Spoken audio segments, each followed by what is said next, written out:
vous remercie. Alors, un académicien célèbre et que je connais bien a écrit récemment un très beau livre sur la douleur transcendée par les artistes.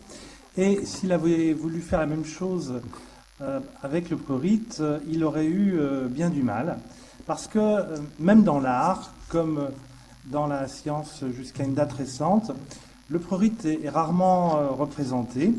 On voit toutefois cette statue indienne qui est l'emblème de notre société internationale, dont le Congrès mondial s'est récemment tenu à Brest. Alors, le prurite, on ne peut pas le définir autrement depuis la Renaissance que comme une sensation déplaisante qui provoque le besoin de se gratter, et c'est bien différent d'une douleur, avec un point commun, c'est quand même une souffrance tout autant que la douleur ou l'asphyxie par exemple. Mais ce sont des sensations vraiment différentes, avec des modes de déclenchement qui sont différents, des modes de réaction différents comme on va le voir, des médiateurs qui sont vraiment différents, des traitements qui n'ont rien à voir, des voies qui sont différentes en grande partie comme on va le voir, mais bien entendu il y a des interactions et une coexistence possible. Mode de réaction différents, c'est en particulier le grattage pour le prurite et puis le retrait ou la protection pour la douleur. À côté des nocicepteurs, des mécanorécepteurs et des thermorécepteurs, on sait maintenant que dans la peau, on peut véritablement parler d'un quatrième type de récepteur sensitif cutané qui est spécialisé dans la perception du prurite et que l'on appelle le pruricepteur. Il s'agit généralement de terminaisons nerveuses de type C, mais il y a aussi quelques fibres A delta.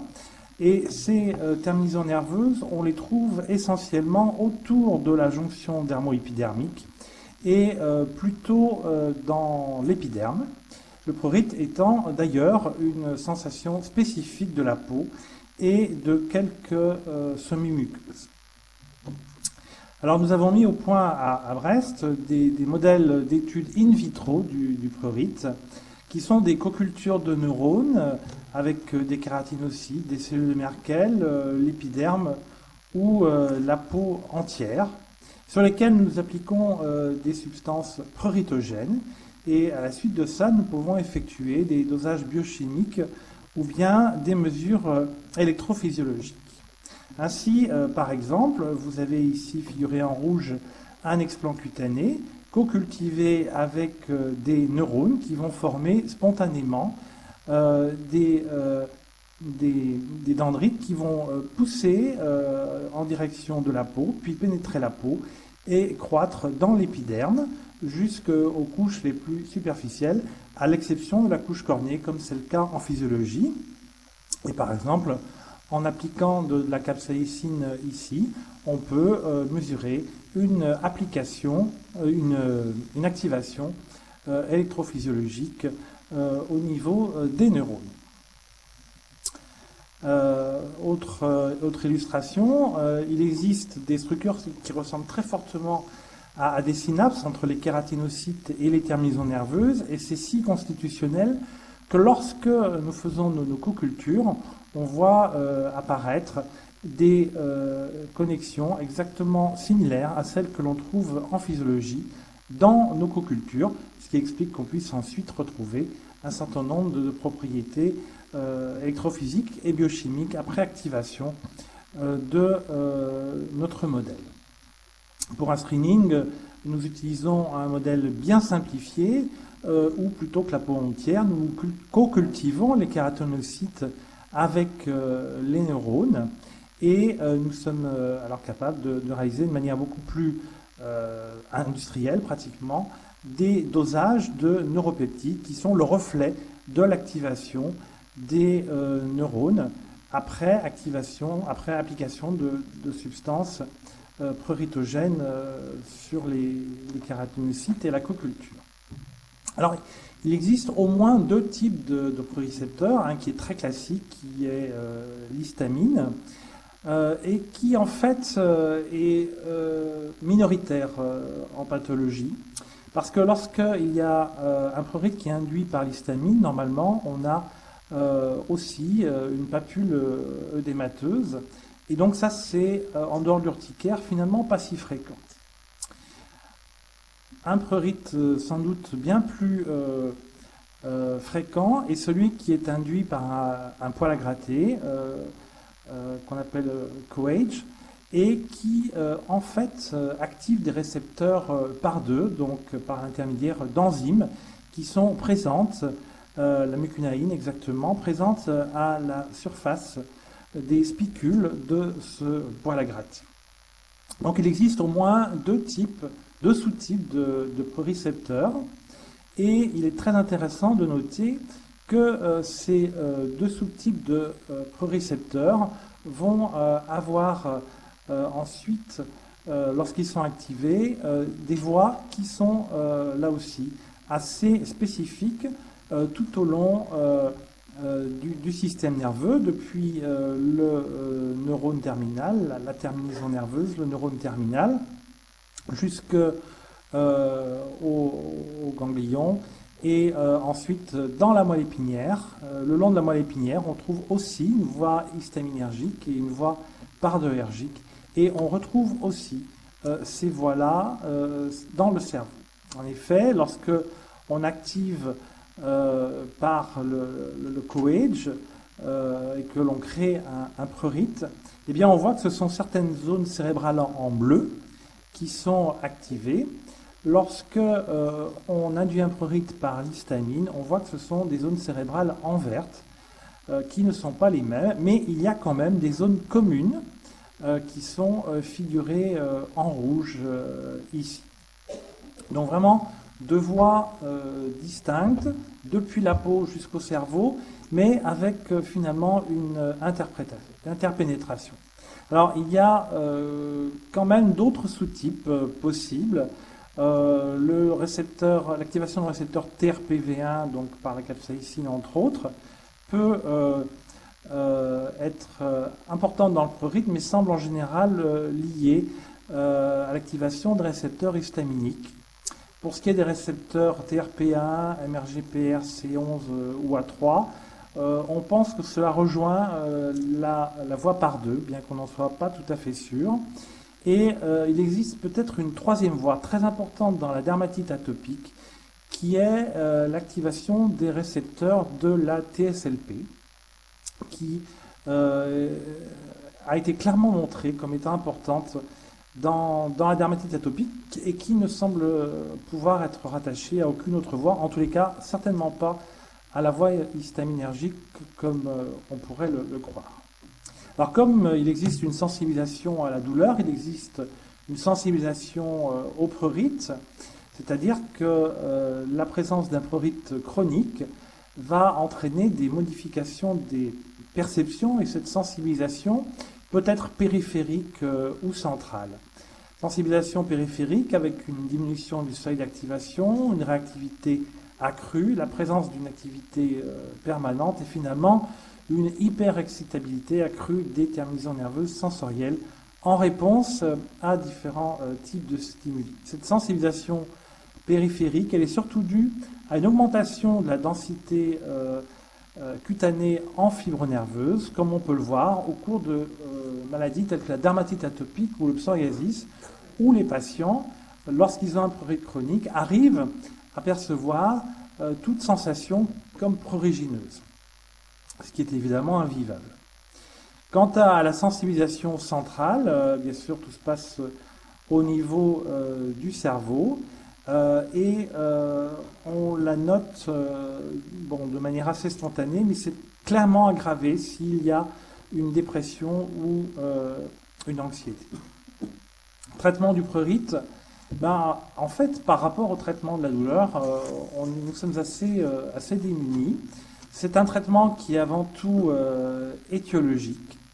Les antihistaminiques sont parfois efficaces, mais en général, ils ne le sont pas, puisque la plupart des prurites ne semblent pas liés à l'activation de la voie histaminergique.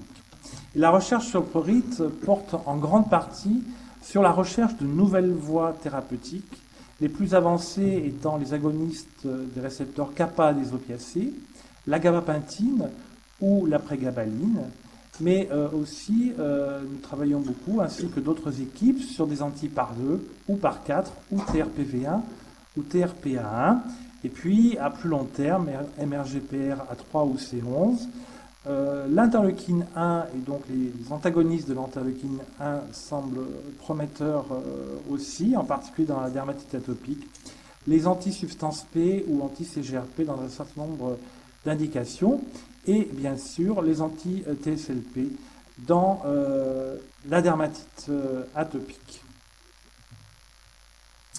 Et ces traitements, ils sont vraiment importants parce que nous avons montré que au cours d'une semaine donnée, cette semaine par exemple, un tiers des Français ressent un prurite. Alors bien entendu, ça ne nécessite pas toujours un traitement, mais un Français sur 10 a quand même besoin d'un traitement du prurite. Et ces traitements du prurite, ils sont en général peu efficaces en dehors du traitement étiologique. Et puis des antihistaminiques dans une toute petite partie des prurites. Et vraiment, le prurite, je le dis encore une fois, c'est une souffrance qui est particulièrement importante. Vous avez peut-être expérimenté cela personnellement. C'est particulièrement important. C'est négligé, vraiment, on se demande pourquoi. Parce que ça induit des altérations considérables de la qualité de vie. Pour prendre un exemple, un patient moyen qui a une dermatite atopique passe 2 heures sur 24 à se gratter. À partir de là, on comprend bien que ça retentit sur tous les aspects de la vie quotidienne et que les altérations de la qualité de vie sont considérables. On comprend aussi qu'il y a un retentissement du sommeil et qu'il y a un très grand nombre de conséquences possibles, d'où la nécessité de développer des traitements. Mais ce n'est pas toujours simple et il y a nécessité d'une prise en charge multidisciplinaire parce que bien sûr le prurite est présent dans de très nombreuses maladies dermatologiques et 90% des causes de prurite sont dermatologiques, mais le prurite est aussi présent dans de nombreuses autres circonstances, comme le prurite cholestatique ou le prurite urémique, que l'on attribue à tort ou à raison à l'accumulation de toxines, comme des maladies générales, et en particulier un certain nombre d'hémopathies, les syndromes myéloprolifératifs, les lymphomes, des maladies endocriniennes, au premier rang desquelles le diabète, mais aussi les dysthyroïdies, ou d'autres maladies endocriniennes plus rares. Le prurite peut être lié aussi à des agents exogènes, des produits chimiques, mais surtout un certain nombre de médicaments. Il faut que nous fassions des études d'exposition, parce que beaucoup de médicaments sont probablement incriminateurs, mais aussi à raison. Et l'étiologie médicamenteuse des prurites cinémateria est probablement assez fréquente. Enfin, il existe un prurite neurogène, qui apparaît là aussi totalement sous-estimé. Et depuis que l'on parle des neuropathies des petites fibres, il semble là qu'il y a une cause de prurite particulièrement importante et dont la fréquence est clairement sous-estimée, alors qu'il y a des choses à faire.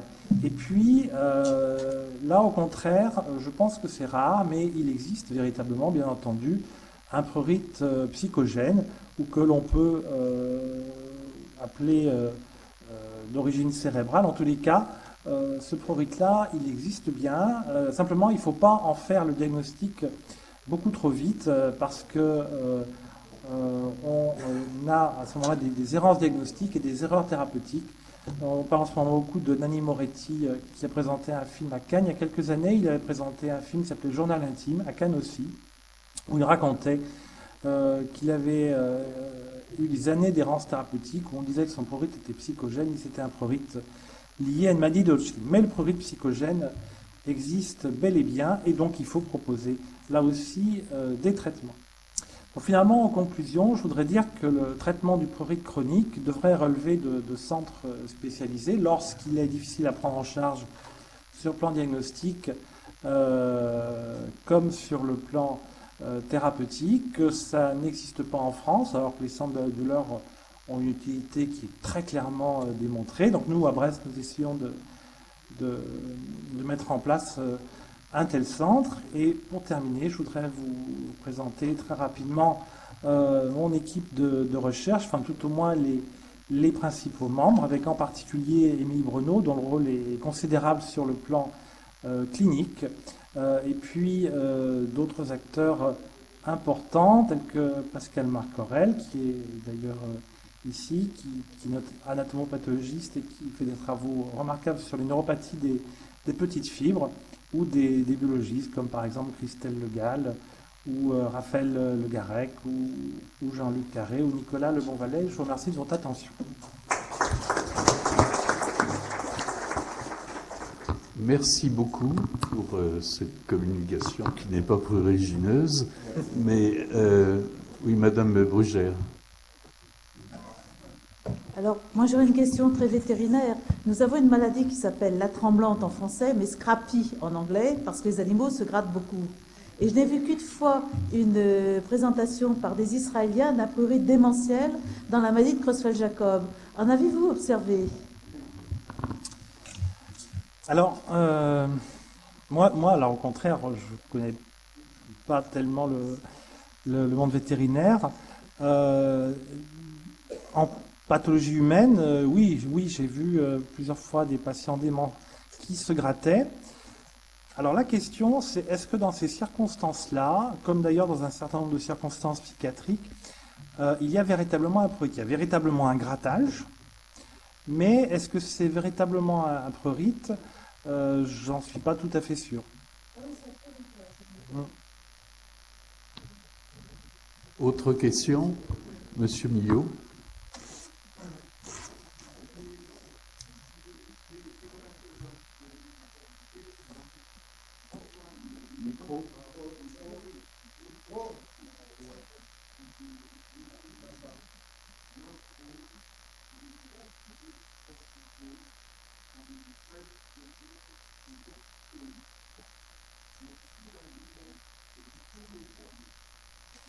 Oui.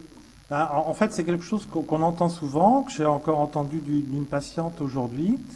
Je crois, ils le disent, donc le soulagement est véritablement immédiat, mais c'est probablement un effet placebo parce qu'il n'y a pas vraiment de raison pour que les corticoïdes, sauf s'il y a une maladie dermatologique, évidemment, soient efficaces sur le prurite. Et c'est un gros problème de la recherche thérapeutique, c'est que l'effet placebo en matière de prurite, il est d'à peu près 30% pour des traitements systémiques et 70% pour des traitements topiques. Donc on a bien du mal à évaluer l'efficacité réelle de médicaments, en particulier topiques.